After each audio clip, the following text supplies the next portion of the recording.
Então o calorão só vai aumentar, viu, André?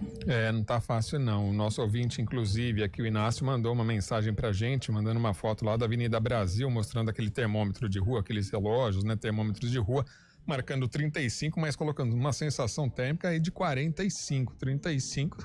A gente ainda lidar, né? Mas na prática tá puxado o negócio aqui. E até com relação a essa onda de calor, a gente está em contato com o Marco Aurélio Bussacarini, ele que é especialista em segurança do trabalho, para falar um pouco com relação ao aumento também da fadiga entre trabalhadores devido ao clima quente. A gente tem comentado aqui, tanto eu quanto a Tayla, estamos num ar-condicionado, né, mas também quantos trabalhadores, né, têm seu serviço na rua, em um ônibus, em outros, ou até em ambientes corporativos mesmo, mas que de repente não tenham um ar-condicionado, enfim, como lidar com essa situação? Marco Aurélio, boa tarde, obrigado em atender a CBN Campinas. Olá, boa tarde, André, boa tarde, Tayla, e boa também tarde. Meus cumprimentos a toda a audiência da CBN. Obrigado, viu, Marco Aurélio, por atender a nossa rádio aqui, a CBN Campinas. Agora, com relação a essa situação, né, a gente tem visto essa onda de calor, eu falei agora há pouco com relação a essa situação, a gente está aqui numa redação, num estúdio aqui com ar-condicionado. Agora, como que lidar para evitar a fadiga? Porque é notório, né, que a gente realmente, o corpo ele sente, e como trabalhar essa questão para que os empregadores e todos os trabalhadores tenham esse certo conforto mesmo, até para conseguir produzir e desenvolver bem a sua atividade. É verdade, André. A gente, como médico, cuida da saúde das empresas e cuida da saúde dos trabalhadores também. E principalmente agora que vem o carnaval, eu quero lembrar que muitos trabalhadores vão estar ativos no período em que a maior parte das pessoas estão brincando. E nós temos que lembrar deles. Mas todos nós temos que lidar com essa situação, que é o calor extremo. Normalmente a gente não lida com temperaturas tão elevadas assim. Então precisamos nos adaptar, precisamos perceber algumas mudanças que ocorrem no nosso corpo em decorrência desse clima, ok? E vamos abordar quais são os sintomas físicos e quais são as medidas que tanto uma pessoa precisa tomar, quanto as empresas devem tomar para enfrentar esse calor extremo. Pois é, Marco, até falando aí da responsabilidade das empresas nesse caso, né, nem sempre dá para a empresa oferecer um ambiente climatizado, dependendo do trabalho que é feito, né? Por exemplo, você citou aí o carnaval, né? Tem muita gente que vai trabalhar nessa data, e aqui mesmo a gente está em um evento também de aniversário de Paulínia, e a gente observa, tem pessoal que ajuda na organização, no estacionamento, que muitas vezes não tem como ficar num ambiente climatizado ou na sombra, né? E aí, como é que fica nesse caso a responsabilidade das empresas para dar mais conforto para esse trabalhador? Esse é um aspecto muito importante. Existem várias medidas que a empresa pode tomar para ajudar o trabalhador a enfrentar o impacto desse calorão. Então, como é que o corpo humano funciona quando a gente tem uma temperatura elevada?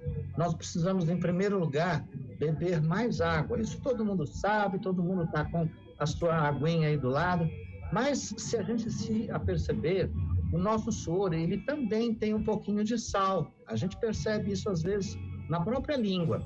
Então, é muito importante lembrar que além da água, a gente precisa tomar também, ingerir um pouco mais de sal. E a responsabilidade das empresas está em promover, em proporcionar acesso à água, acesso a um bebedouro, ou então providenciar alguma vasilha, alguma garrafinha, que o trabalhador possa ter a sua hidratação. Também uma outra coisa importante que a empresa deve fazer é buscar adaptar os seus horários para evitar que o trabalhador fique exposto nesses momentos de maior intensidade do sol, que varia entre 10, 11 horas até as 3 ou 4 horas da tarde.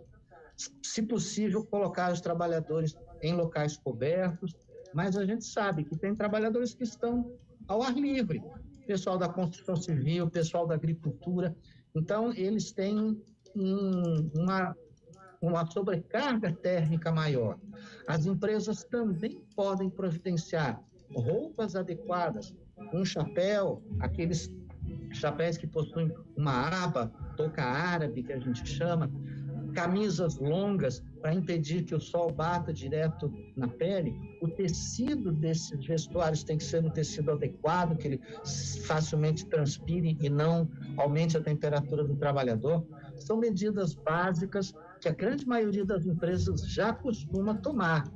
Também o protetor solar é outro fator importante de proteção. E levar a informação aos trabalhadores. Então, dar treinamentos, dar orientações sobre quais os sintomas que o trabalhador tem que estar atento e quais as coisas que ele precisa se prevenir. Tá? Então, esses são os principais pontos que as empresas devem atentar. Até com relação a isso, Marco Aurélio, que ia te questionar, né? Quando o senhor colocou aí os principais sintomas desse calor excessivo, que as pessoas podem se atentar, falar, opa, tô com algum problema aqui, ou desidratação, de repente o calor excessivo começa uma dor de cabeça. Quais são os principais sintomas que o trabalhador pode perceber para falar, bom, preciso fazer uma pausa para me recompor? Exatamente, André, você lembrou bem. Quando a pessoa começa a sentir sede, né, é o primeiro sinal de que ela está precisando de água. Mas nesse calorão, a gente precisa beber água antes de sentir sede. E quais são os sintomas, os sinais? Muitas pessoas não se atentam que aquela sensação de cansaço, de fadiga, que às vezes a gente sente, ela não é decorrente do excesso de trabalho, mas sim o calor pode trazer isso para a gente. Também, às vezes, um pouquinho de tontura, exaustão, né? A insolação seria o sintoma mais intenso, a pessoa chegar até a perder a consciência. Então, o que nós recomendamos? Nos primeiros sinais de fadiga, nos primeiros sinais onde a pessoa começa a perceber a redução da sua capacidade cognitiva, da sua capacidade de concentração, ela já deve atentar-se para a hidratação. E muitos não se apercebem que estas condições, elas podem inclusive diminuir a atenção e a concentração do trabalhador, levando até a uma elevação do número de acidentes. Então, muito importante tomar esses cuidados. Mas tem alguns cuidados a mais que a gente sempre recomenda para o trabalhador, levar esse conhecimento para a sua casa e estender isso à sua família.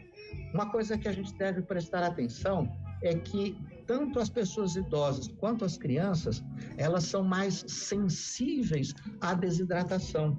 Então, a gente recomenda que cada pessoa, cada trabalhador, preste atenção no seu idoso, na pessoa que ele cuida ali, porque ela desidrata muito mais fácil. O que acontece? O idoso, ele tem uma menor capacidade de lidar com os volumes de água. Então, nós precisamos dar uma quantidade menor, mas em maior frequência. A cada pouco tempo, estar oferecendo a água. E muitos idosos eu sei que não gostam de beber, de tomar água, mas é muito importante porque o idoso se desidrata sem perceber. E às vezes ele já está lá numa situação de muita fraqueza, largado lá, e o motivo é a falta d'água.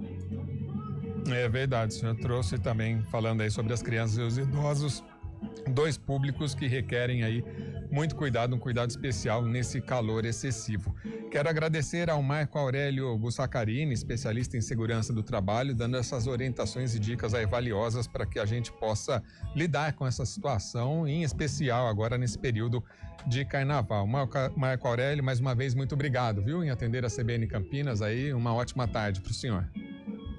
Eu que agradeço, uma boa tarde também para você, para a Thalia e para todos os ouvintes. Obrigado mais uma vez. Boa tarde, muito obrigada. Agora são 3h29.